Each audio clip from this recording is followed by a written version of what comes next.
আর জোহরের নামাজের সময় হইলে আমি কাজ বিরত রাইখা অন্তত 15 মিনিট সময়ের জন্য হইলেও আমাকে মসজিদে যাইতে হবে, নামাজ পড়তে হবে।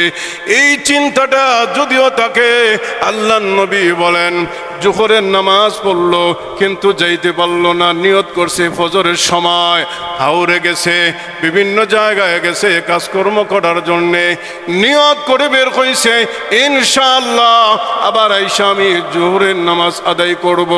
আল্লাহ তারে দুনিয়ার থেকে বিদায় করে উঠাইয়া নিয়ে গেছে, জোহরের নামাজে আর আসতে পারে নাই।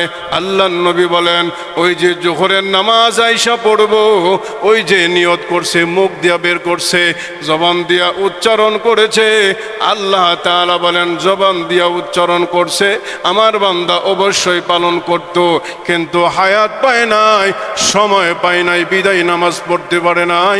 ফেরেশতাদেরকে বলা হবে ওই নামাজের সওয়াবটাও তার আমল নামায় লেখায়া দাও।